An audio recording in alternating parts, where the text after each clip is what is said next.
Are you someone who does things well? Maybe you follow the rules. Have you ever been called a good girl? Well, this episode is all about how you maybe want to stop being a good girl. Hello, lovely dynamic women. Welcome to the Dynamic Women podcast. I am Diane Rolston, your host. And today, it's kind of a weird topic.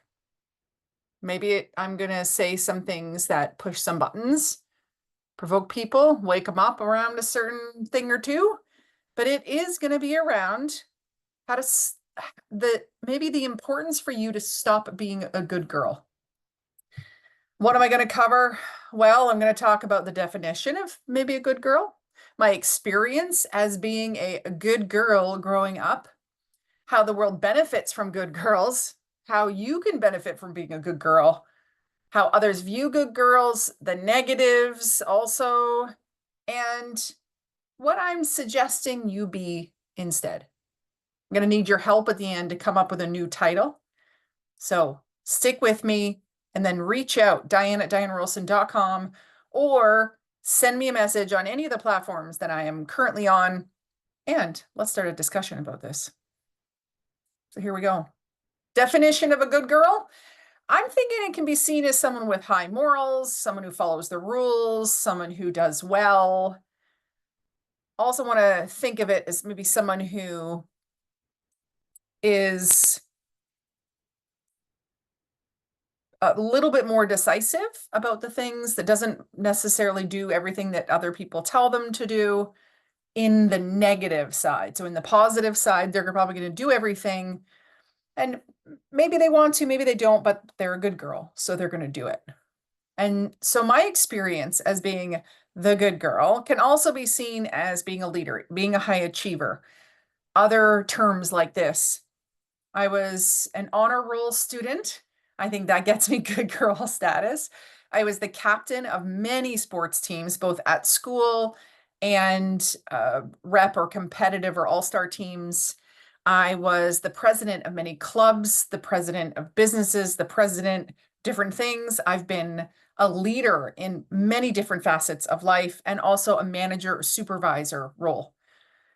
So think, how have you been a good girl? What kind of positions, what titles have you had? Maybe it's the good girl daughter, the good girl sister, the good girl friend, the good girl wife. Have you had good girl status in those titles and in those areas as well? Well, how does the world benefit from good girls? Let's go there. Because the world does benefit from good girls, but then I'm going to talk about why maybe you should stop being a good girl, and stay tuned to see why. So the world benefits from good girls. So let's just go through a few of the definitions, or a few of the areas, the titles. So good girl captains, well, we set the bar for others, right? We take responsibility. As the president of something, you make sure things happen. Maybe you are thinking about everyone. And that's good presidents, thinking about everyone. As a leader, you lead by example. When other people in the world have people to follow after, it's easier for them. They have a bar maybe that's set for them. And you can also, in this leadership place, there's servant leadership, and the world definitely benefits from servant leadership. Managers, supervisors, they set the guidelines, they make things fair. Hopefully, if they're a good, again, we're talking about good girls in these different roles. If you are a good wife, you're faithful, you're kind, you're loving. If you're a good sister, a lot of those qualities still apply. And if you're a good friend, right, you're not talking bad about people, you're there supporting them. And so there's a lot of positive qualities. But how can you personally benefit from being a good girl? Because this is why we do this. This is why we are good girls when we're little, and people say to us, oh, good girl and good boy, but we're focusing on women here, or girls. I try not to say that to my kids. Not good girl, but that was a good decision. That was a good action, that sort of thing. So it is not titling them, because I was often told that I was a good girl as a kid, and I'm going to get into the negatives of that. So benefiting is, there's going to be, if you're doing the good things, there's no repercussions for bad actions, right? You're going to be excelling in what you do. You're going to be getting ahead. It's also nice others are looking up to you. So you get to step into that leadership role, that supportive role. It's also good because there's no guilt from wrong decisions because you're doing the good stuff, the good things. And then you're often awarded for things, recognized, given promotions, given the nice things, the next thing, the acknowledgments. So how do others view a good girl? And this is where I don't want to be seen as a good girl anymore because society oftentimes when we think of the good girl, right? It's said in a way that is very negative. It's seen as not very positive, right? It's goody two shoes, it's rule follower, it's brown nose. And I got a lot of those in high school because I was doing all of these good, high achieving things. I was often I'd hear from my best friends, oh, so and so, so and so was saying that you're a brown nose or whatever, and you can't do wrong in the class. And she had to stick up for me and be like, no, Diane's cool and stuff. Not to be like she was listing off all of the things that I was doing that were bad, though I had some things that I was doing that were bad. But there is this attacking of good girls. We don't really have this good boy kind of same idea of the stereotypical in movies and shows, there's the good girl, right? And so I find it quite interesting. And over the years, I see my achievements as good. I see some of the titles and positions I have as being a good girl, but I don't necessarily want to be called a good girl because there are many negatives of being a good girl. Right? Good girl, you're a good girl. So let's look at a few things. Honor roll student. I had pressure to be a good girl in this.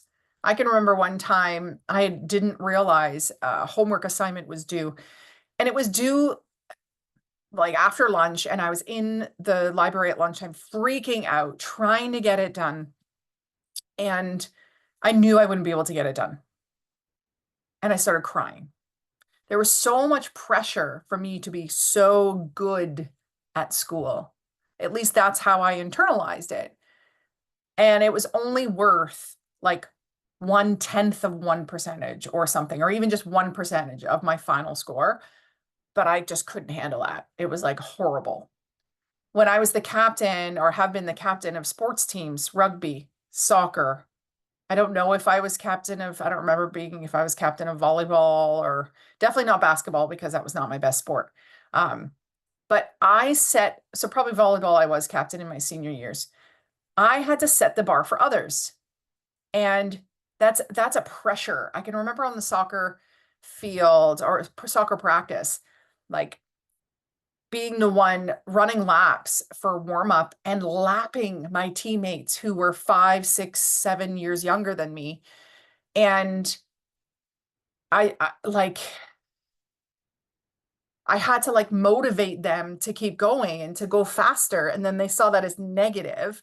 But I was just like, this is like, I've set the bar. This is where we need to be. And when you are that, there's no margin for error. So I don't know how many times I have been sick, hurt, headache, emotional problems, life problems, and I just had to push through because I'm a good girl and I do the things and I get them done because I have such high standards for myself. And maybe you feel that way too.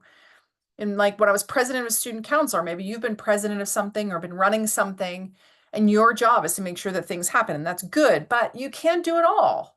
You can't do it all. And so leaders, they lead by example. There's servant leadership, but then others let you do it all, right? And then there's managers who are setting guidelines and making things fair, but then there becomes this us and them or her and them. And so I felt that also when I was promoted in a company, the people that I was working alongside with before, no longer was I invited out for drinks after work. Wasn't really talked to much. There became this us and them. And then personally, I felt left out by being the good girl. And what I realized is as I've gotten older, smarter, more experience, wiser, more personal and professional development, I worked on me. What I realized is that being a good girl has actually stopped me from authentically being myself, from being able to make mistakes and call on others and show weakness. And you could say, well, this is true for all high achievers. Okay, great. So this is where I need your help to come up with another name for good girl, because it's not bad girl. Bad girl's not the opposite of good girl. Is it authentic leader, high achiever, authentic high achieving leader? Like, what is it? What I know the definition to be, or the benefit of not being a good girl, it's permission to be real. It's permission to be raw, rough around the edges. It allows that margin for error. It allows us to be vulnerable and human and to have an off day. If you've ever been in certain positions, the good girl, it's like there's no place for you to make a wrong move. And that's hard. That's like huge pressure. So what do you think? Is it time for you to stop being a good girl?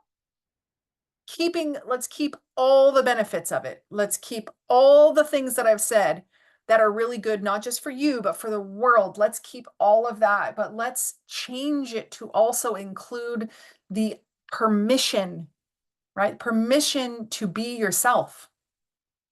And to sometimes say, no, I don't want to do that. And no, I don't want to include everyone.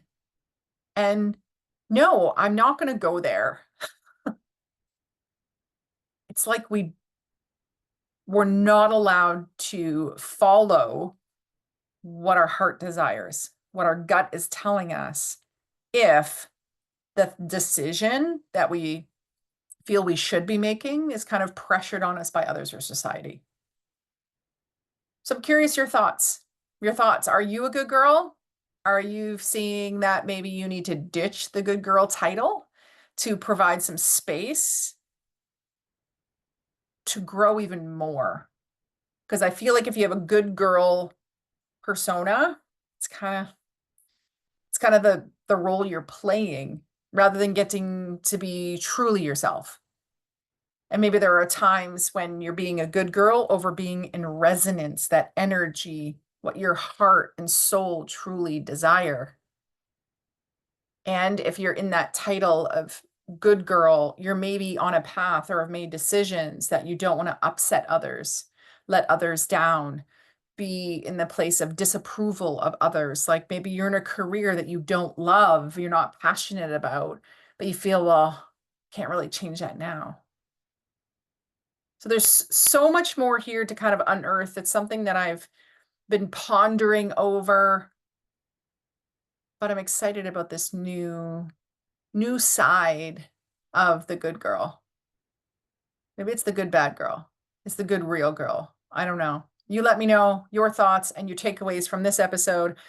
If you haven't yet, subscribe, share with a friend. Also, sharing is caring. And what we need to be doing is raising others up as we rise ourselves. And this could be a really good discussion point for you and others around you. Until next time, everyone, stay dynamic. Bye.